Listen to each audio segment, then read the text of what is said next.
What's up, YouTube? Okay, so this video is basically on 5 things that I wish I knew before I had locks. First off, I want to start off by saying I don't regret having my locks. I actually love my locks. I got it in like a messy bun right now, if you guys can see that. Um, it's been 2 years of me having my locks, and okay, so 5 things that I wish I knew. One is that you're gonna go through, of course, this ugly stage, of course, with the locks, but it makes you look as if you're like a stud almost. Like, I guess it depends on how you style it or whatnot. But me personally, the transformation phase that I went through, I had already went through this when I was natural, 4C natural, and I did like my big chop and everything like that. Like, I basically looked like a stud. So, it basically kind of changes your appearances, but again, it gets better along the way.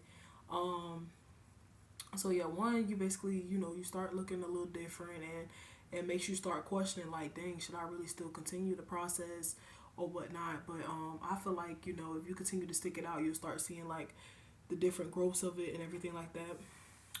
Two, um, I would definitely say, as far as for it's cheaper. The reason why I say it's cheaper because you don't have much products and stuff that you put in your hair besides oil and water. If you choose to put like any other hair dressing or whatnot, that's all up to you. Me personally, all I use is oil and water in my hair and edge control. That's it. But other than that, edge control as far as for my edges. But I have somebody use like Ampro gel when retwisting my hair, but I haven't had it retwist in a while. So usually, whatever gel I feel like works best, Ampro gel or I seen like this new lock gel that they got going on. I might try to test that out, but I don't like all that flakiness in my hair.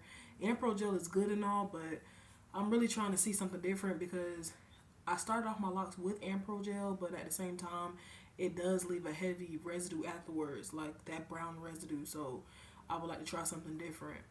Um, Also, another thing I wish I kind of knew was that, you do get your moments sometimes where you're like, should I keep my locks or should I not? And the reason why I say that is because when I first started my journey, I would look at pictures of how, my old hairstyles used to be and stuff like that. And I used to think in my head, like, am I really making the right decision, on trying to have locks and everything like that? But in reality, it's just you really thinking, like, is this journey really meant for me? But when you really stay down and really look at it, it's like, you could do it. You know what I'm saying? It's meant for you. Um, Another thing I would say is that knowing the different sizes matter. You know what I'm saying? Because I noticed like a lot of people. Me personally, I knew I wanted thick locks. I knew that right off the back. Everything with me has to be thick or long. Like, pause. But literally though, like when I had my hair in box braids or knotless braids or anything like that, they were always thick. If I was getting 2 feet in braids, they were always thick. I always like that because the shape of my face is like it's already round, so I don't want no skinny stuff on me. But I feel like when you know the shape of locks that you want, that helps you out. Me personally, I knew that I wanted thick locks because I feel like that'll embrace me a lot, embrace my face a lot more. And I just knew that like a certain amount that I wanted. I didn't want too many, but I also wanted just enough where it could look like it's full. I have a total of 68 locks, and I have people in my family who has plenty of locks. Like I got an uncle named Marley G. He got a head full of hair. His locks is all the way down to probably his knees.